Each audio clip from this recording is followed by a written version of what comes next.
Bonsoir à tous et bienvenue dans ce Géopolitics. I can't breathe, les derniers mots d'une longue agonie. Plus de 8 minutes filmées et postées sur les réseaux sociaux avant de devenir le catalyseur d'une effusion mondiale.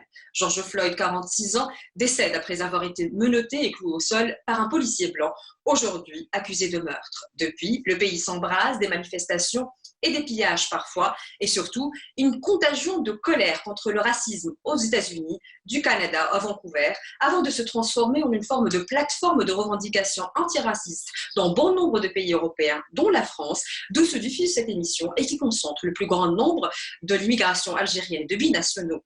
Voyons voir comment ce débat s'est-il décliné ici en France. Oui, moi je dis qu'il y a une situation qui est grave parce que nous avons sur les bras non réglé, et le fait qu'on n'ait pas réglé est un problème majeur. La question de la mort d'Adama Traoré n'est pas réglée, je ne prends que cet exemple. Vous avez peur. Vous avez peur de quoi? De plein de choses. D'être arrêté quand vous êtes un gamin, d'avoir une problématique pour ne pas avoir un appartement, si vous êtes en couple métis, d'avoir des remarques des autres au travail, et au final de vous faire arrêter par un policier. Et vous avez donc statistiquement, au nom de la couleur de votre peau, une chance 10 fois plus importante que moi, homme blanc, de mourir. L'attitude de déni en ce qui concerne les violences policières en France est tout à fait classique et depuis longtemps. Il y aurait des violences policières aux États-Unis. En France, il n'y en a pas puisqu'on vous dit qu'il n'y en a pas. Et d'ailleurs, nous sommes en République. Ce qui se passe aux États-Unis a mis aujourd'hui en lumière ce qui se passe en France. Vous pensez qu'il ne peut pas y avoir de comparaison entre la situation aux États-Unis et la situation en France ? Je crois que la situation de nos deux pays ne sont pas tout à fait comparables, ni sur le plan de l'histoire, ni sur le plan de l'organisation de la société. Vous parlez des contrôles abusifs, les plaintes que vous recevez, vous, comme défenseur des droits. Vous révélez les chiffres d'une enquête menée en 2016 sur 5000 personnes. Vous dites que 80% des hommes de ce groupe qui étaient perçus comme noirs ou arabes ont été contrôlés. Vous dites un profil noir ou arabe a 20 fois plus. 20 fois plus de chances d'être... De chance, c'est pas un bon mot. De probabilité, vous avez raison. D'être contrôlé. Et ceci est une réalité. Aujourd'hui, j'ai les cheveux frisés. Quand j'ai les cheveux frisés, je ne me sens pas en sécurité face à un flic en France. Oui. Vraiment. Le fait que, et c'est le 10e, le 20e, le 30e, le 100e homme noir, très rarement femme noire, qui est tué, comme je vous rappelle, dans notre pays, on tuait des Maghrébins dans les années 60, 70, 80. Christophe Castaner a promis une sanction pour chaque faute, chaque mot raciste dans la police. Qu'en est-il des propos tenus sur les réseaux sociaux? Ce matin, la question se pose une nouvelle fois. Et que maintenant on découvre qu'il y a 8000 policiers qui, après identification mutuelle en tant que professionnels de ces corps, se retrouvent sur des plateformes pour y proférer des injures racistes et sexistes. Avec le florilège suivant, bien fait pour sa sale gueule, s'il te plaît, Missiou, moi pas volor, ou encore, vu la tronche c'est du rhum de Serbie, ils en sont infestés dans les pays de l'Est. Loin de toute polémique et à la lumière de ce qu'on vient d'écouter et d'entendre, nous allons nous pencher sur ce débat qui agite la société française où vivent bon nombre de binationaux, je le rappelle. D'abord en essayant de comprendre le sens des mots, le sens du mot racisme, postcolonialisme, post-racialisme, puis de comprendre ce qui se passe dans la société française et les réponses politiques éventuellement données à cette problématique. Et enfin, le côté un peu géostratégique de cet événement qui finalement a secoué le monde, et tout cela avec nos invités qui ont bien eu la gentillesse d'accepter d'être parmi nous ce soir. Je commence par Madame Françoise Vergès. Bonsoir. Bonsoir. De vous présenter au public algérien. Néanmoins, je précise que vous êtes politologue et que vous êtes militante féministe et anti-raciste. Merci encore d'avoir accepté notre invitation. Nous avons avec nous Madame Nassera Guenif. Bonsoir. Bonsoir. Vous êtes sociologue, anthropologue. Vous avez beaucoup travaillé sur les questions identitaires en France. Nous allons revenir sur vos travaux un peu plus tard et je vous remercie d'accepter de participer et de nous éclairer par vos points de vue. Nous avons également avec nous Monsieur Mansour, Brahim Mansour. Vous êtes consultant en géopolitique. Bonsoir. Et vous êtes également chercheur associé à l'IRIS. Et enfin, et de très loin, et je la remercie d'avoir patienté à cette heure tardive, à Sydney précisément, j'ai le plaisir de recevoir avec nous Madame Alala Lantin. Vous êtes historienne et spécialisée dans ce que vous appelez le post-racialisme. Merci à vous tous d'être parmi nous. La première question que j'ai envie de vous poser, à la lumière de ce qu'on vient d'entendre, qu'est-ce qui évoque pour vous les répercussions de cette tragédie qu'a vécue d'abord la famille de George Floyd? Bon, je pense que ce que ça a révélé, en fait, c'est des choses qui sont des décennies, Mais il y a des moments où un événement va devenir une étincelle, mais ça repose évidemment sur les années de mobilisation et de lutte des mouvements antiracistes aux États-Unis, de Black Lives Matter. Et si on va en France, évidemment, de tas aussi de comités et d'associations, le comité Adama, Urgence Notre Police Assassine, avec Amal Bentoussi, Assa Traoré et d'autres. C'est-à-dire que finalement, il y a un moment donné, il y a quand même une conscience qui se diffuse à cause de ce travail militant, et puis aussi des travaux d'universitaires, et qui rend comme il y a une conscience qui s'éveille, et puis un mouvement qui va vraiment faire étincelle déclencher. Il y a aussi dans cet assassinat le fait que c'est quand même en direct, qu'on voit pendant tout le temps, pendant les 8 minutes, on voit cet homme blanc, ce flic, qui regarde d'un air tout à fait tranquille la caméra, alors qu'il est en train d'assassiner un homme. Et ça, je pense que c'est quand même quelque chose qui est aussi, c'est quand même très fort. On voit un meurtre en direct, en total sang-froid, avec une tranquillité totale. Personne n'intervient, de la police autour. Il y a aussi quelque chose, non seulement évidemment du meurtre, mais de la violence avec laquelle se fait, de la tranquillité avec laquelle se fait, qui nous fait comprendre qu'il y a un sentiment total d'impunité.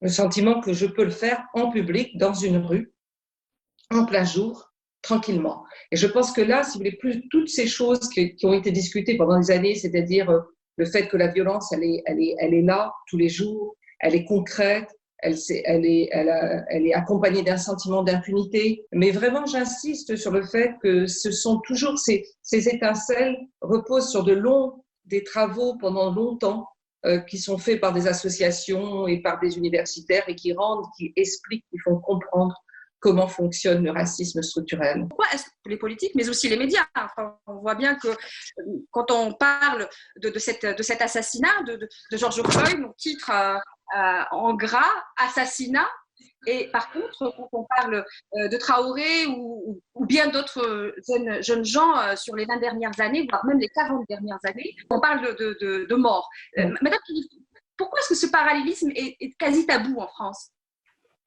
Alors, je pense que ce qu'on observe effectivement, c'est une capacité à toujours considérer que la France n'est pas les États-Unis, n'est pas l'Australie, n'est rien d'autre que la France. Mais ce qui me semble important, c'est 2 points. Un, il me semble que les autorités, la mythologie française républicaine universaliste qui se veut aveugle aux différences et aveugle aux couleurs, a trop à perdre à admettre un quelconque parallèle, une quelconque possibilité de comparaison. C'est-à-dire que ce qu'on observe par exemple aujourd'hui en France, le débat il porte sur le white privilege, c'est-à-dire le privilège blanc, qui est complètement récusé comme étant un analyseur de la société française. Alors même que c'est le cas, puisque la société française non seulement se vit comme blanche, mais est dans une parfaite non-conscience du fait qu'elle se vit comme blanche, mais faut-il rappeler qu'elle exporte l'idéologie blanche, le suprémacisme blanc, à travers la théorie du grand remplacement qui s'est exportée jusqu'en Nouvelle-Zélande au moment où l'assassin, celui qui a tué ses 50 fidèles dans des mosquées à Christchurch, s'est réclamé du grand remplacement français.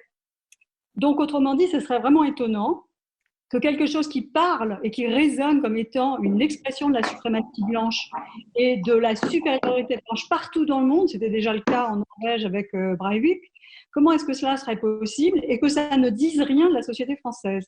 Donc, cette récusation, il me semble qu'effectivement, elle pose d'énormes problèmes aux élites françaises parce qu'elle les oblige à admettre qu'effectivement, elles sont assises sur un trésor qui est le privilège blanc, le fait d'avoir été un peuple conquérant, d'avoir été une nation qui s'est adonnée au colonialisme et à l'esclavagisme, et qu'il faudrait remettre tout ça à plat aujourd'hui en admettant que ce sont les descendants de ces colonisations-là, de cet esclavage, qui aujourd'hui sont en butte au racisme structurel et systémique, à un racisme d'État en France. Donc il y a beaucoup trop à perdre parmi les médias, les relais d'opinion, à admettre cela. Je pense que ça, c'est un premier point important. L'autre dimension, c'est qu'il y a aussi des personnes ordinaires qui disent ça, qui disent « nous ne sommes pas les États-Unis, ça n'est pas nous ». Et là, je pense que ça renvoie aux effets délétères de 40 ans de SOS racisme en France, c'est-à-dire d'une politique au rabais de lutte contre le racisme qui a consisté à moraliser les populations, à expliquer qu'en fait elles étaient juste mal éduquées ou qu'elles avaient eu un écart. Je rappelle que quand il y a des crimes policiers racistes en France, on parle de bavure. On ne parle pas de dysfonctionnement. Et donc, rappeler effectivement qu'il y a eu des effets de cette tentative qui a été initiée au plus haut sommet de l'État en France. Hein. C'est à l'Élysée qu'a été initié le mouvement SOS Racisme. Ce n'est pas un mouvement grassroots, comme on dit aux États-Unis. Ce n'est pas un mouvement qui est parti de la base. C'est un mouvement qui a été initié, instigé délibérément par l'État français pour contrecarrer ce qui à l'époque se passait, c'est-à-dire une prise de conscience du racisme, le fait qu'il y avait déjà des crimes racistes en France et qu'il fallait en finir avec ce régime inégalitaire et ses justifications. On voit bien que la question aujourd'hui, notamment dans les médias et même dans la bouche des politiques, c'est quasiment cristallisé autour de la répression policière, l'élément déclencheur certainement.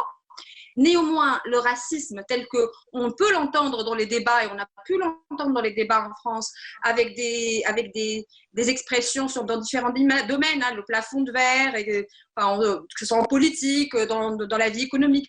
Est-ce que ce mot-là, est-ce que le débat du racisme en Australie est également cristallisé sur les violences policières? Écoutez, c'est intéressant. Parce que ici, je vous parle du pays colonisé Gadigal, ça veut dire la terre du peuple Gadigal. Et on est très conscient dans le mouvement antiraciste en Australie qu'on participe à la colonisation persistante des peuples aborigènes. Et ça, c'est fondamental pour comprendre ce qu'est le racisme d'État en Australie. Mais en même temps, la ligne officielle du gouvernement et même des associations mainstream, un peu comme disait professeur Guenif sur le SOS Racisme en France et dans d'autres pays, est que l'Australie, par contre aux autres pays européens par exemple, est toujours un pays multiculturel. Et les gens aborigènes qui ne veulent, dans leur point de vue, de leur point de vue, ne veulent pas faire partie de ce succès multiculturel, sont eux qui sont responsables de continuer de crier sur le racisme qu'en fait est dans le passé. Donc, on entend toujours cette chose répétée, non seulement de la droite politique, mais aussi de la gauche, mais tout ça a été il y a 200 ans. Pourquoi vous criez toujours de ces faits coloniaux qui sont dans le passé?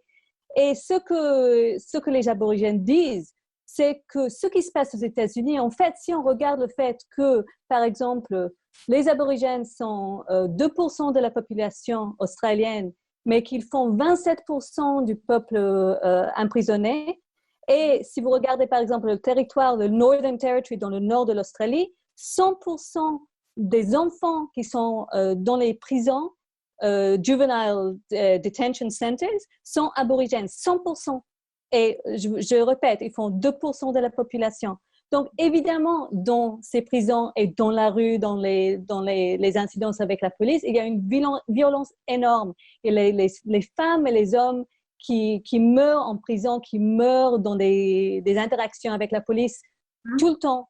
Il y a un article qui est sorti de la journaliste aborigène Amy McQuire il y a 2 jours qui parlait que depuis 1991, quand il y avait une enquête sur les deaths in custody, ça veut dire les morts des gens aborigènes dans les prisons, depuis 1991, 432 gens sont morts.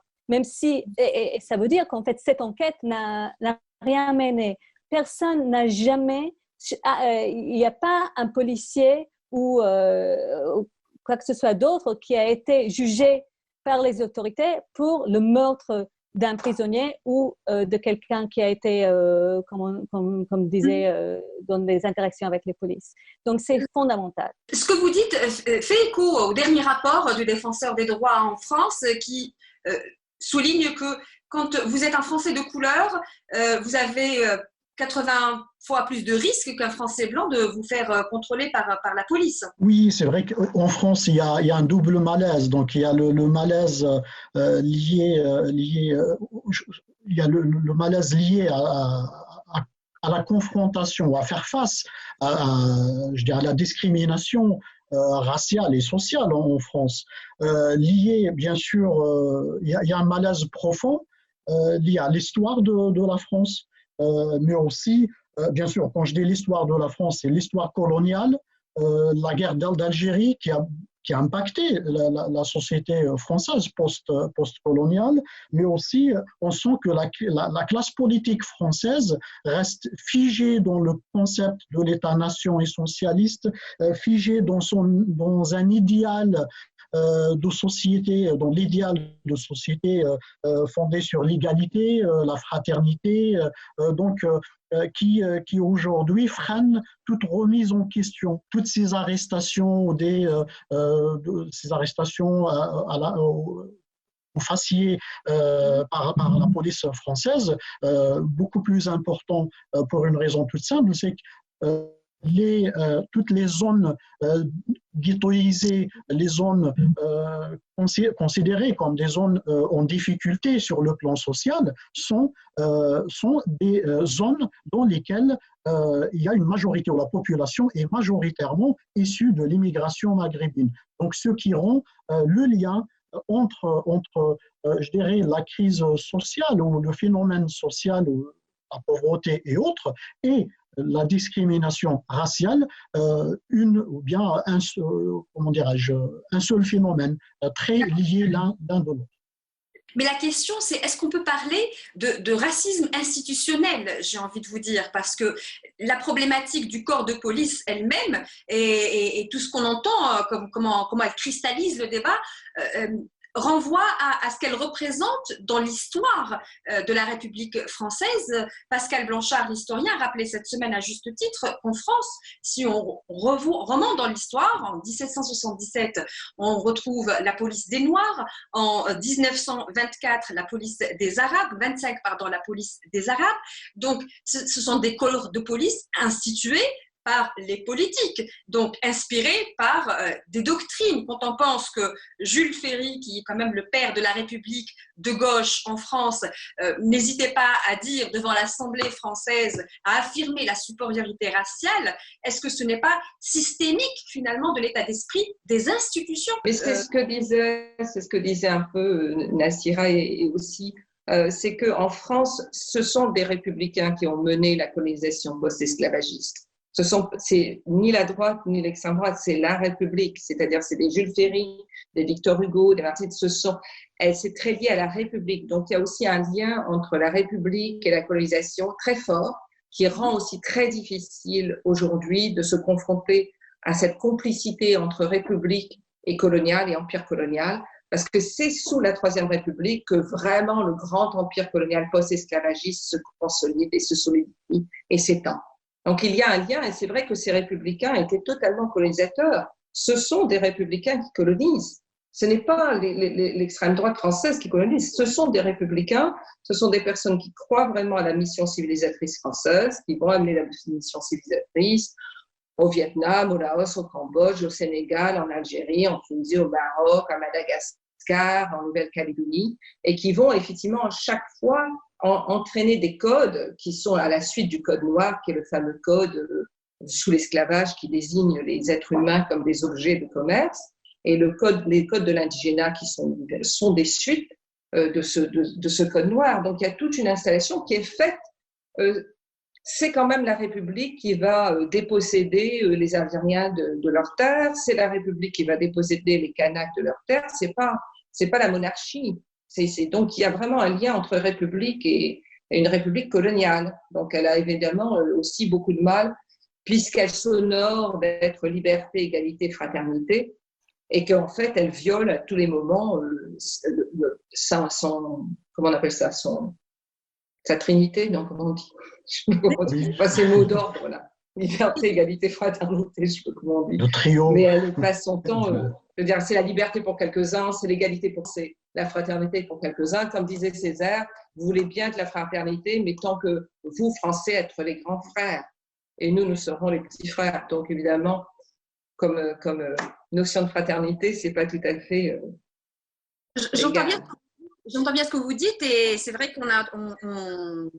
ça peut toujours paraître extrêmement surprenant que des républicains de gauche soient les plus finalement investis dans cette doctrine que vous venez de décrire, mais aujourd'hui où les frontières entre la gauche et la droite sont en train de s'effacer gentiment, entre le libéralisme comment ça se fait que cette génération nouvelle, qui se revendique d'ailleurs ni de droite ni de gauche, mais pour un meilleur avenir, donc cette nouvelle génération politique, de politique en France, n'arrive pas à s'affranchir de ces finalement idéologies de leur père, sacralisées par leur rôle dans l'histoire?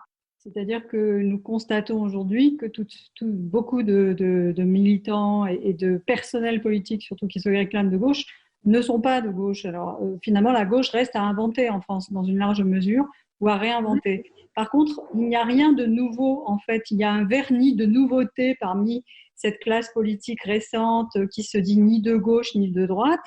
Par contre, ce qui est sûr, c'est qu'elle est profondément ancrée dans un sentiment d'avoir une mission à accomplir, autrement dit, la mission civilisatrice continue à l'interne, au sein même de la société française. Elle ne s'est jamais interrompue d'ailleurs. Et donc, il y a tout un travail de cooptation, un travail qui consiste à voir quels sont les bons Arabes et les bons Noirs qu'on peut coopter pour les ramener dans le giron de la République. Et toutes celles et ceux qui ne souhaitent pas ou qui résistent à cette cooptation, à cette annexion ou à cette domestication, vous appellerez ça comme vous voulez, sont les candidats et les candidates idéaux et idéales pour des formes de répression qui peuvent aller jusqu'au fait de les considérer comme étant l'objet de la répression policière. Donc, il n'y a pas de nouveauté d'une certaine manière. Moi, il me semble que sur la question du racisme en France, il n'y a rien de nouveau sous le soleil. Nous sommes exactement dans la même lignée. Ce sont exactement les mêmes fictions et les mêmes mensonges qui se perpétuent. Et on peut le constater effectivement lorsqu'on voit comment est-ce qu'une agence d'État comme le Défenseur des droits en vient à souligner, à exhumer des réalités que tout le monde s'évertue à ignorer et à enterrer. Donc il n'y a pas vraiment de... En fait, la nouveauté, elle ne vient pas des élites, elle ne vient pas du personnel politique, elle vient de tous ces mouvements qui s'organisent au plus près des réalités, qui se réclament d'une tendance justement qui prétend et qui s'attache à décoloniser enfin et définitivement la France, puisqu'en fait la colonie continue. Il y a bien un présent colonial français. Et donc, ce sont ces collectifs-là, en fait, qu'évoquait Françoise Vergès tout à l'heure, dont nous voyons et auprès desquels nous sommes présents et que nous observons dans leur intensification. Ce sont ces collectifs-là qui se reconnaissent dans ce qui se joue aujourd'hui aux États-Unis, mais ils n'ont pas besoin d'importer la question telle qu'elle se déploie aux États-Unis. Il y a suffisamment à faire en France pour contrecarrer la façon dont le racisme, qui n'est que la pointe émergée d'un iceberg. Il s'agit en fait d'un système de race en fait, qui continue à se perpétuer de multiples façons en France et qui continue à faire les dégâts qu'on sait, autant au niveau des inégalités qu'au niveau de la préservation de la vie de celles et ceux qui sont considérés comme étant des quantités négligeables. Madame Lanta, cette problématique-là, justement, de racisme institutionnalisé, droite, gauche, toute génération confondue, aujourd'hui, comment elle se traduit en Australie? Et est-ce qu'au final, le mot racisme, sa définition propre, est la même partout? Déjà, je pense qu'il faut parler du racisme dans chaque contexte. Je pense que c'est important, même si c'est aussi important de dire, comme disait la professeure Vergès tout à l'heure, que le racisme est un concept global qui circule dans le monde. Et ça, et qui est traduit. Et c'est une des raisons pour laquelle ce qui s'est passé avec un meurtre de George Floyd aux États-Unis a été tellement important pour les mouvements et pour les gens dans des différents pays, parce qu'il y a une résonance, parce qu'il y a des similarités dont on a déjà parlé. Mais en même temps, je pense que c'est très important que, à mon avis, le public en général ne comprend pas ce que c'est le racisme, parce qu'il y avait un très grand effort de séparer entre l'idéologie du racisme, des attitudes, une position morale. Donc, si je suis raciste, je suis une mauvaise personne et personne ne veut pas être appelé un raciste. Donc, tout le monde essaie de ne pas être appelé raciste. Comme disait Sarah Ahmed dans une de ses écritures, c'est pire d'être appelé un raciste que d'être un raciste, que de faire quelque chose de raciste. Et tout le monde partage ce point de vue. Donc, il y a un grand effort de se dissocier de l'appellation raciste. Et pour moi, et je pense que pour nous tous, le racisme est une description d'une situation. Et c'est un comportement, et surtout, c'est une expression d'un système dit le système de race, que la professeure Vergès a déjà décrit son histoire. Donc, mais je pense que parce que dans la plupart des pays, et en Australie c'est exactement la même chose, il n'y a pas d'éducation sur ce que c'est la race, sur ce que c'est le racisme et le lien entre les deux choses.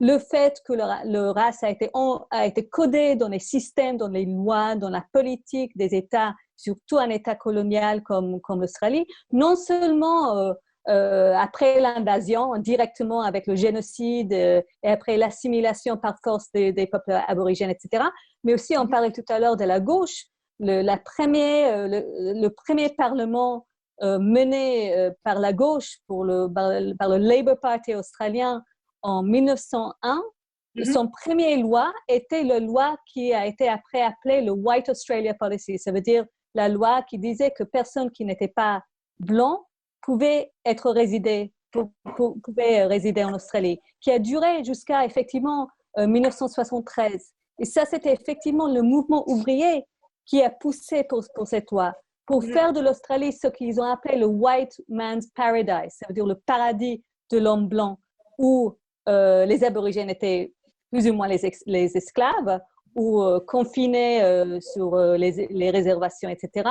Et tout le monde qui n'était pas blanc européen, et compris les gens de l'Europe du Sud, les Italiens, les Yougoslaves, les Bulgares, etc., ne pouvaient pas venir émigrer en Australie jusque, comme je disais tout à l'heure, 1900, ça a commencé dans les années 60, mais officiellement en 1973. Et je pense que ces grands efforts de séparer entre cette compréhension du système de race, cet encodement dans la politique, dans l'histoire, dans les lois, et cette idée qu'on a parmi le public du racisme comme une attitude morale, si on n'a pas une analyse politique et économique du racisme, ça mène à rien. Parce qu'on reste sur le plan je suis raciste ou je ne suis pas raciste. C'est ça, à la fin des choses, il y a des personnes racistes, mais le racisme n'est pas ça, c'est un système. Et comme je disais tout à l'heure, on est investi, les politiques publiques est investi dans cette idée que le racisme est un problème individuel. Parce que ça nie, ça invisibilise complètement le système derrière tout ça. Donc on est bien d'accord que si on met ça en disant que dans nos sociétés, dans toutes les sociétés, donc nous on parle à partir d'Algérie, on parle également donc à partir d'Afrique, parce que c'est notre continent, les problématiques, les problèmes de racisme ne sont pas inexistants, mais ils sont en tout point incomparables à ce que ils sont incomparables. Le débat aujourd'hui, par exemple, un racisme institutionnel. Ils sont incomparables. Ça n'a rien à voir. Par exemple, dans le féminisme français, quand on voit le récit du féminisme français, c'est l'épopée pour les droits, d'accord, qui culmine avec le droit de vote en 1944, d'accord. Mais il y avait un droit que les femmes blanches avaient, avant même le droit de divorcer, d'aller à l'école, de devenir médecin, avocate, c'était le droit de posséder des êtres humains. Elles pouvaient être esclavagistes, elles pouvaient être à la tête de plantations. Et ça, ce droit leur a été donné par leur couleur et pas par leur genre. Parce qu'en tant que femmes, elles n'avaient pas de droit. Mais en tant que blanches, elles avaient ce droit-là. Donc on voit bien que même dans cette histoire des droits, le droit, l'histoire du droit est colorée, si on peut dire ainsi. Donc on voit bien et on sait bien que même des femmes pauvres en Algérie blanches avaient 10 fois plus de droits que la femme algérienne, musulmane, kabyle, berbère, enfin peu importe. Oui, je vous en prie, Madame Guinif. Il me semble qu'une des raisons pour lesquelles aussi on ne veut pas en fait désigner le racisme, c'est que ce qui sous-tend le racisme, c'est la race. C'est-à-dire, autrement dit, encore une fois, le racisme, c'est la face émergée d'un système race qui ne doit pas être désigné, qui ne doit pas être identifié, parce que sinon il est inopérant. si vous désignez la race, je pense qu'en Australie c'est le cas, et en France tout particulièrement. Je rappelle qu'en 2018, le Parlement a voté à l'unanimité la suppression du mot race de la Constitution française, où il était de 1958, alors que 1958, la Constitution qui est promulguée à ce moment-là, elle est rédigée par Debré pour De Gaulle, pour liquider l'empire colonial français en pleine guerre d'Algérie. Donc il n'y a pas de neutralité, il n'y a pas de hasard au fait que dans le préambule de la Constitution française, on mette que l'égalité est sans distinction de race, dit-on, mais évidemment c'est un vœu pieux puisque ça n'a jamais été appliqué. Donc le fond de l'affaire, il me semble, et c'est pour ça que dès qu'on parle de racisme, il y a une sorte de nervosité et de panique générale qui s'empare de tout le monde, c'est que le racisme recouvre, il est ce qui révèle la race. Donc une simple fait. Autrement dit, il y a plein d'actes qui ne sont pas identifiés comme racistes, et c'est le cas la plupart du temps. C'est pour ça qu'à juste titre, effectivement, comme le disait Anna Valentin, tout est fait pour que rien ne soit qualifié de racisme. Parce que si vous qualifiez quelque chose de raciste, vous découvrez, en fait, vous mettez à nu la structure de la race qui est au cœur des fonctionnements. Le policier à Minneapolis, à aucun moment il pense, il est parfaitement dans son droit, et c'est comme ça d'ailleurs qu'il agit comme il agit, de penser qu'en fait son acte n'est pas raciste.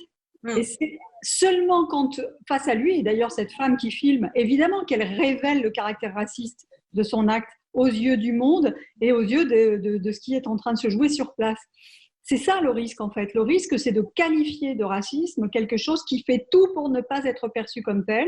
Parce que dès que le racisme est mis à nu, dès qu'il opère comme un révélateur, ce qu'il révèle, c'est le système race. Et c'est donc la supériorité blanche dans toute sa splendeur qui ne veut rien abolir de sa supériorité, qui refuse de céder quoi que ce soit de son pouvoir et des avantages et de ses privilèges. Alors, on va parler de l'autre. Oui, Madame Vergès. Justement, j'allais m'adresser à vous. Non, je pensais, parce que justement, en relation avec cette histoire de la classe ouvrière en Australie qui veut garder donc l'Australie le paradis de l'homme blanc, il y a aussi eu très longtemps dans la gauche l'idée que l'exploitation, elle est neutre aussi, elle n'a pas de couleur. Or, avec l'esclavage colonial, il est absolument clair que l'exploitation, elle est racialisée. Seuls des Noirs sont esclavagisés. Et ça, c'est absolument clair. Je veux dire, quand à Haïti, l'insurrection se déclare, il y a 500 000 esclavagisés noirs et quelques 20 000, 40 000 blancs libres. Donc, il y a aussi une histoire de l'exploitation qui est absolument basée sur la racialisation. Qui fait les travaux les plus exploités, les plus surpayés. On l'a vu encore avec le confinement, qui sont les personnes les plus vulnérables. Mais restons sur le plan politique, c'est-à-dire de l'autre côté maintenant, les gens qui luttent. Est-ce que l'histoire de la lutte antirraciale a une couleur politique, Monsieur Mansour? Oui, si j'ai bien compris, la question raciale dans l'histoire de la France en particulier, mais aussi ailleurs, peut-être dans les pays anglo-saxons, aux États-Unis, en Australie et ailleurs, la question raciale, au moins dans le discours, a été intégrée, elle existait. Je ne dis pas qu'on a réglé le problème, mais la question en tant que telle existait dans le discours. En France, on a toujours nié la question raciale, y compris dans les luttes. On parlait des partis de gauche, ou dans la lutte de gauche globalement. Je rappelle que pendant la colonisation, les syndicats, par exemple, la question raciale était un enjeu, devenait une question importante et qui a contribué à la scission, par exemple, de la lutte anticoloniale des Algériens ou des Maghrébins globalement. Qui a mené à la scission des syndicats, des CGT, syndicats de l'époque en France, donc ce qu'on appelait à l'époque soit les travailleurs immigrés algériens ou maghrébins globalement, qui étaient plutôt axés sur la question raciale et dont les syndicats ou les mouvements de gauche globalement, y compris partis politiques, les syndicats, n'avaient pas compris cette question, ou n'avaient pas voulu intégrer la question raciale dans leur discours d'ailleurs, mais aussi dans leur stratégie de lutte, ou objectif de lutte. et cette question, c'est-à-dire on était beaucoup plus axé volontairement ou involontairement sur la question sociale. On le ressent aujourd'hui, ce malaise parce que tout simplement la question raciale, comme ça a été rappelé, elle révèle tout simplement, elle met à nu l'échec de l'idéal d'égalité, de l'idéal de citoyenneté qui a été sur lequel est fondée la construction de l'État ou de l'État-nation. Donc, ce qui contribue aujourd'hui à tout ce malaise, bien sûr, au sein des politiques, mais aussi plus globalement des mouvements, des luttes. Mais c'est vrai que le Covid a révélé, a mis à nu cette corrélation entre lutte raciale et lutte sociale. Néanmoins, pour en revenir à ma question, c'est que même si on assiste depuis un certain nombre d'années, et Mme Vergès l'avait rappelé tout à l'heure, à un mouvement associatif, d'intellectuels, etc., qui interpelle finalement les sociétés dans lesquelles ils vivent au sujet du racisme quasi primaire parfois, il y a en face l'émergence d'une sphère militante. Cette sphère militante-là, qui, elle, porte ce combat, est-ce qu'on peut dire qu'elle a une couleur politique, Madame non, justement, elle n'en a pas. Non, elle refuse d'en avoir une. Je veux dire, si la couleur politique, elle a une couleur par contre, elle a une couleur tout court, elle est beaucoup constituée d'arabes et de noirs. Donc effectivement, elle n'est pas très blanche, cette mouvance-là. Mais je ne pense pas qu'elle admette qu'on lui attribue une quelconque couleur politique. L'enjeu précisément, c'est de porter la critique aussi bien à droite, alors à l'extrême droite on s'en doute, mais à gauche aussi. C'est-à-dire à ne pas se laisser prendre à l'idée que la gauche serait l'allié idéal et naturel des luttes antiracistes, notamment quand elles sont et politiques et décoloniales. Parce que la gauche a été coloniale en France. La gauche a nié la colonisation, a nié ses conséquences, a nié son extension en France. Donc, moi, ce qui me semble intéressant, c'est que ça ne participe pas du vocabulaire ordinaire de la classe politique française. Est-ce qu'on peut se poser la question si la question raciale et ce qui en découle comme conséquence et ségrégation peuvent être encore aujourd'hui un enjeu électoral un peu partout dans le monde occidental, en Europe et en Australie où vous êtes, Madame Langtin? Moi, je ne pense pas qu'en Australie, en ce moment, le combat contre le racisme est un enjeu politique pour les politiciens, ni de droite ni de gauche. En ce moment, on a une partie de droite qui est au pouvoir, mais même si on avait le contraire, le soi-disant parti de gauche au pouvoir, il n'y aurait pas un grand changement. Si on regarde la politique de répression des aborigènes, par exemple, il n'y a aucun parti, mais peut-être les Verts, mais ils sont très minoritaires, qui sont prêts à même penser de démanteler les prisons, qui sont en train de prendre puissance, de prendre ampleur. Tous les années, il y a plus de financement des prisons et comme j'ai dit tout à l'heure, il y a une grande partie des gens emprisonnés sont des aborigènes, etc. Il n'y a aucune conversation parmi les politiciens sur le besoin de démanteler la police, etc. Il n'y a aucune conversation sur le besoin d'éduquer dans les écoles sur les faits coloniaux. Même il y avait un démantèlement des systèmes éducatifs qui existaient tout à l'heure. Je pense qu'il y a 20 ans, moi, ça fait que 8 ans que j'habite en Australie, mais il y a 10 ou 15 ou 20 ans, il y avait plus d'éducation sur ces faits-là qu'il y a aujourd'hui. Et ça, c'est un énorme problème. Je pense que la plupart de la population ici en Australie pense, en effet, il y avait moi, je ne suis pas pour ces enquêtes qu'on fait toujours sur les attitudes sur le racisme, parce que je pense que c'est juste parce qu'on sait très bien que la population est raciste, mais si on veut rappeler ce type d'enquête, aujourd'hui, c'est sorti et il disait que 3 sur 4 personnes en Australie, de la population australienne, pensent qu'il n'existe pas de racisme institutionnel contre les aborigènes en Australie et ont des attitudes négatives sur les aborigènes. Donc, on est là en ce moment. Donc, je ne pense pas qu'il y a un enjeu pour eux. Et c'était très facile pour le Premier ministre de dire n'importez pas les problèmes américains en Australie parce que ça n'existe pas ici, en niant complètement le tragédie raciale, coloniale de ce pays. Alors, en France, néanmoins, on assiste depuis quelques années, en tout cas ces 10 dernières années, à chaque échéance électorale, et une se prépare, hein, enfin on voit que les municipales, mais par la suite les présidentielles bientôt également, enfin ça passe tellement vite au final, mais on voit bien que la question des égalités est une question qui est assez récurrente dans les débats, néanmoins en période électorale. Est-ce que ça signifie quelque chose? En fait, la façon la plus acceptable de parler des questions de racisme en France, c'est de parler de l'immigration. Et puis une autre qui est bien connue, qui est la question de l'islam. Bon, ça, oui. C'est les deux pôles sur lesquels on s'appuie en France. Donc, d'un côté, récuser, refuser les flux migratoires, refuser que les populations qui fuient des théâtres de guerre dans lesquels la France a sa responsabilité, d'ailleurs, faut-il le signaler, arrivent en France en transitant par la Libye, par l'Algérie, par tous les pays qui sous-traitent la gestion de l'immigration française. Hein.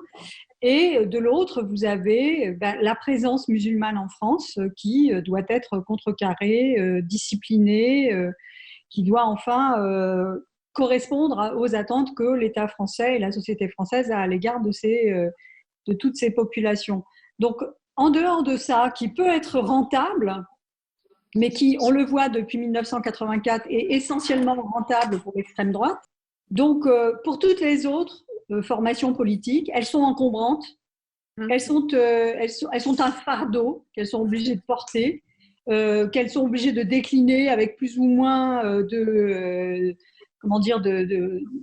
façon toujours très maladroite, de façon extrêmement… Et en général, elles finissent toujours par tomber dans le travers de dire ce que l'extrême droite est en train de dire. Donc en fait, elle court après l'extrême droite. Nous arrivons au terme de ce débat enregistré par visioconférence à partir de Paris. Je remercie chacun d'entre vous pour votre patience et surtout de nous avoir éclairés par vos riches interventions. Merci à vous, Madame Lantin, qui est intervenue, je le rappelle, d'Australie. Nous allons continuer quant à nous quelques minutes. Nous allons donner la parole à un artiste puisque le débat en France a jailli sur la scène artistique. Camilla Jordana, une artiste musicienne, avait déclaré il y a de cela plus d'une semaine qu'elle avait peur en tant que faciès arabe quand elle se retrouvait face à un policier. Omar Sy, l'acteur, a lancé une pétition contre le racisme et ces deux réactions d'artistes dits d'origine, en tout cas d'artistes de couleur, ont fait couler beaucoup d'encre. Je donne la parole ce soir à une parole un peu plus intime, d'une expérience plus personnelle, à un autre artiste beaucoup plus ancien dans ce combat et que nous admirons et que nous apprécions beaucoup, Majid Cherfi. Bonsoir. D'abord, merci d'accepter notre invitation. Nous revenons encore sur les répercussions de l'affaire George Floyd en France, qui a suscité un débat que nous avons largement abordé. Des artistes ont pris position. La première, Camilla Jordana, suivie par Omar Sy et la pétition qu'il avait lancée. On voit bien que les artistes dits venus d'ailleurs ou d'origine d'ailleurs tentent d'apporter un éclairage ou un soutien à ce mouvement. Vous en pensez quoi, vous, à titre personnel, qui avez toute votre vie travaillé autour de cette question? De l'intervention des artistes? Non, déjà, qu'on en soit là, aujourd'hui. Qu'on en soit là. Qu'on en soit là, ça me paraît inéluctable, si vous voulez. Parce que, alors évidemment, moi je suis fils d'Algérien, donc j'ai un certain regard. J'ai quand même le souvenir, si vous voulez, de cette vie qu'ont vécu mes parents, terrorisés par la France. Ma mère me le disait encore hier ou avant-hier, elle a 85 ans, elle me dit « Quand je vois un policier, qu'est-ce que j'ai peur ?» Et ce n'est pas une femme politique, ce n'est pas une intellectuelle, c'est une Algérienne qui est en France depuis plus de 60 ans et qui a 85 ans vous dit « Quand je vois un uniforme de flic, qu'est-ce que j'ai peur ?» Et pour moi, ça résume un peu tout. C'est qu'effectivement, nos parents, bon, moi je parle beaucoup pour les populations d'origine maghrébine, mais je crois que c'est valable pour les Africains. Ils ont tellement été maltraités par l'État, par la République française, par la justice française, par la police française, qu'ils nous ont inoculé une peur, une méfiance, quasi une parano. Et ce n'était pas qu'une parano, c'est parce que ils ont. Et moi, j'ai accompagné ma mère à la préfecture, j'ai bien vu comment elle était tutoyée par des administratifs qui vous voyaient. Elle vous voyait des fonctionnaires qui la tutoyaient. Et il y avait, le tutoiement était permanent. Et nous, on a vite compris dans notre scolarité qu'il y avait un tu qui n'était pas bon. Il y a bien le tu amical, mais on a appris à faire la différence avec le tu condescendant. Et donc, 40 ou 50 ans après, évidemment que l'immense majorité des jeunes issus de l'immigration savent que s'ils ont une couleur de peau, ils sont suspects. Et on entre naturellement dans la société française. Moi qui ai eu une vie privilégiée, par exemple, parce que j'ai vécu de l'écriture, de la musique, etc., je peux vous dire que quand j'entre dans une grande surface, je suis en mode parano parce qu'il y a des vigiles noirs et arabes à qui on a donné des ordres. Vous nous surveillez les vôtres, en quelque sorte. Donc c'est plus compliqué que ça. C'est pas le grand monstre blanc et blond qui nous traque. Ce sont de pauvres bougres qui travaillent et on est suspect et on se sent dans la suspicion permanente. Voilà ce que j'en pense. C'est qu'il y a une raison pour laquelle ces dizaines de milliers de jeunes d'origine africaine ou maghrébine sont un peu terrorisés par l'uniforme ou tout ce qui symbolise la dite République. Alors, c'est justement ce qu'a valu à Camélia Jordana, donc l'artiste qui l'avait dit publiquement sur un plateau télé qu'elle avait peur, elle, en tant que faciès arabe, on va dire, parce qu'elle est française, quand elle voyait un policier, et ça a valu tout ce que ça a valu comme débat et comme levée de bouclier à tout point de vue. Est-ce que l'artiste a le droit, d'après vous, de s'emparer de ce débat ? Je crois qu'il y a des artistes qui se sentent impliqués dans un engagement philosophique, politique, sociétal. Et puis il y en a d'autres qui pensent qu'ils sont là pour distraire. Moi, je fais partie de ceux qui ne sont pas là pour distraire, mais pour informer. Donc, mon œuvre, comme l'œuvre d'un certain nombre d'artistes, est engagée.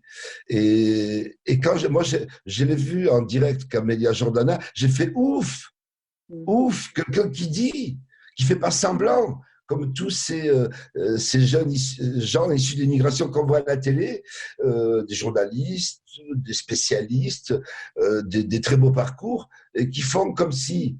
je pense beaucoup à Rachida Dati qui défend davantage la République que la victime de la République. Je me dis, mince, mais ses parents sont bien maghrébins. Elle a bien vu quelque chose. Pourquoi elle ne le dit pas ? Et donc, quand je vois une artiste comme Camélia Jordana, non seulement je suis heureux, mais je fais ouf, quelqu'un parle. Alors justement, elle n'est pas la seule. Il y a eu par la suite d'autres artistes. On le disait tout à l'heure, a lancé une pétition. Cette pétition également a été extrêmement critiquée, évidemment pas par tous. Hein. Ils ont eu également des soutiens, il faut le reconnaître, il faut le souligner plutôt. Mais des artistes également ont pris position contre. On a bien vu la réaction d'Olivier Marchal, auquel vous avez adressé vous-même une lettre qui est assez parlante, puisqu'il s'agit de noms. Vous avez décidé délibérément de répondre par la liste des noms de victimes de racisme d'État ou d'autrui, enfin d'autres Français, ouais. Sous prétexte qu'ils sont blancs, sous prétexte qu'ils sont maghrébins ou arabes, sur l'année 84, si j'ai bien compris. 83, pardon, c'était d'ailleurs l'année de la marche pour l'égalité. Pourquoi est-ce que vous avez choisi cette forme-là? C'était 28, si je les ai bien énumérés. Oui, et j'ai pas voulu aller jusqu'au bout parce que la liste était longue et j'en ai eu marre d'écrire. Donc je me suis dit, bon, ça suffira comme ça. Mais le problème, si vous voulez, comme ce qu'a évoqué Olivier Marchal, c'est qu'ils vous disent, mais vous parlez d'une minorité de flics qui ont commis des actes racistes. Et moi, j'ai envie de lui dire, mais qu'est-ce qui te fait dire que c'est une minorité ? Comme on n'a évidemment pas la possibilité de comptabiliser, moi je dis, est-ce que vous êtes sûr que c'est une infime minorité? Alors, j'en suis pas à dire qu'il y a une majorité de flics, mais j'en suis à dire, c'est pas normal qu'autant de jeunes de couleur aient peur de la police. Donc, mais au-delà de ça, c'est-à-dire que c'est vrai que la police, de façon générale, on va dire, même un peu partout dans le monde, ça fait partie de son métier que d'être un peu crainte aussi, parce qu'elle est là pour surveiller, etc. Donc, mais au-delà de ça, le corps de la police en lui-même, est-ce que c'est lui le problème ou est-ce que le problème réside ailleurs? Oui, vous avez raison. En réalité, bien sûr qu'il vient d'ailleurs. Bien sûr qu'il vient, en quelque sorte, du message implicite qui vient du politique. Et j'allais dire qui vient de la République. Quand vous avez un principe qui établit l'égalité des droits en fonction de votre couleur de peau, de votre religion, de vos origines, et que dans la réalité, vous êtes discriminé à cause de la couleur de peau, de l'origine, etc., vous dites, mais c'est quoi cette République qui déclame des principes qui ne se reflètent pas dans la réalité, et non seulement qui ne se reflètent pas dans la réalité, mais il y aurait comme une république de blancs, et je suis un peu gêné de le dire parce que je suis quand même français et je suis quand même porteur de valeurs républicaines, mais il y a ce sentiment il n'y aurait pas une république de blancs et une république pour les autres.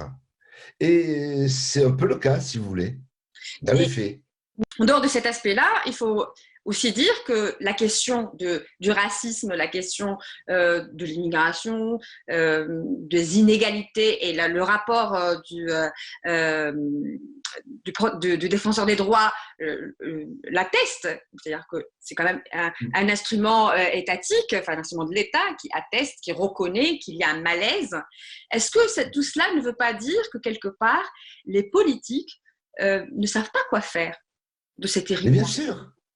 Bien sûr, parce que si vous voulez, moi je vois bien un peu le problème, c'est que vous avez une France qui est un peu terrorisée à l'idée de perdre son identité. Alors, hommes politiques de gauche et de droite se disent, bon, tout ça, on est d'accord sur cette égalité, sur une société comme ça de droit, mais il ne faut pas exagérer, nous avons un socle millénaire, nous sommes quand même d'obédience catholique, nous avons une culture. Et à force de dire nous sommes quand même, nous, gens venus de l'immigration maghrébine, on se dit mais à quel moment on entre?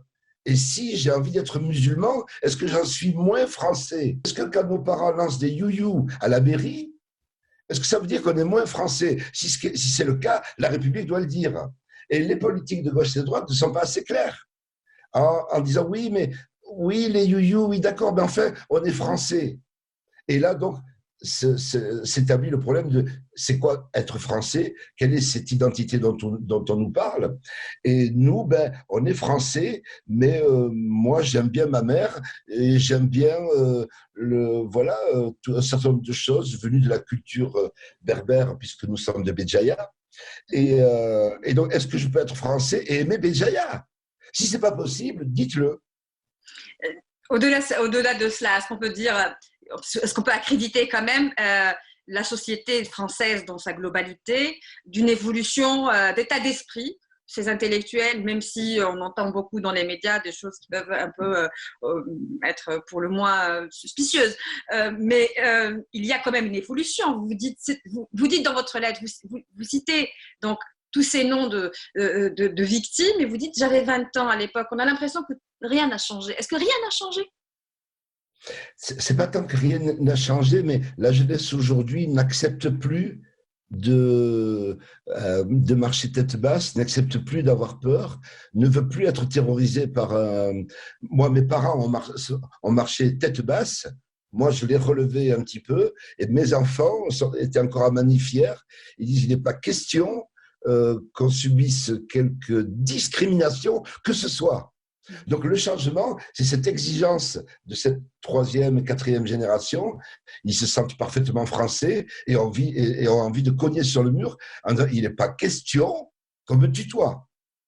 Alors mes parents l'ont accepté, ma génération l'a digéré, voilà, autant que faire se peut, et les jeunes aujourd'hui ils sont beaucoup plus durs. Et donc la vraie évolution, c'est cette exigence-là. Il n'est pas question qu'on soit discriminé en quoi que ce soit. Donc, alors, c'est voilà, intéressant.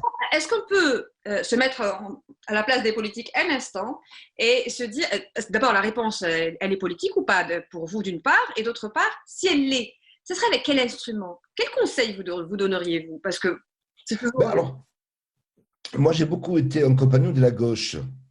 Je vous raconte cette anecdote de la fameuse année 83 où nos amis de gauche nous ont promis la fraternité à nous, gens de l'immigration. La gauche arrive au pouvoir et donc il y a eu la marche des beurs, on a réclamé l'égalité des droits, on a obtenu une carte de résidence. Ça voulait dire on vous tolère 10 ans de plus, après on verra. Alors qu'il aurait fallu faire de nos parents, les faire français, une espèce de geste. Et nos parents auraient intégré une forme d'empathie républicaine et nous auraient infusé de cette empathie. Et moi, les miens, croyez-moi, ils m'ont pas infusé d'empathie républicaine. Voilà. Vous êtes optimiste pour le futur ? Alors, je suis optimiste parce que ça me semble inéluctable. Parce que, voilà, vous avez aujourd'hui les mouvements de population, les brassages dans la société qui se font tous azimuts, et que donc, ou bien on anticipe sur le futur en préparant un récit français multiculturel, ou bien il y a des résistances à gauche comme à droite en disant « oui, mais en fait, nous sommes quand même français », et il y aura des émeutes, des catastrophes dans les années à venir. Et ces mômes ont besoin de ce message. Avant de vous quitter, est-ce que vous pouvez nous dire, en tant qu'artiste, qu'est-ce que vous attendez des artistes, des créateurs en France, toute origine confondue? Moi, j'aime les artistes engagés. Bon, j'ai découvert Camélia Jordana dans ce cri du cœur.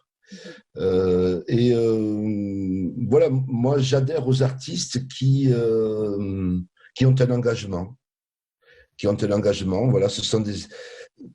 Au fond, Omar Sy ou Camélia Jordana, ils ne parlent rien d'autre que d'humanisme. Ils sont déjà métissés d'une certaine manière les uns les autres, et donc le message, au fond, il n'est même pas politique, c'est une urgence humaniste. Judith Cherfi, merci infiniment d'avoir accepté notre invitation. Merci à vous. C'est avec ce cri du cœur qu'on arrive au terme de cette émission consacrée aux répercussions en France de l'affaire George Floyd en France, d'où nous diffusons cette émission et qui concentre évidemment le plus grand nombre de ressortissants d'origine algérienne ou de binationaux. Je vous souhaite à vous une très très bonne soirée et à très bientôt.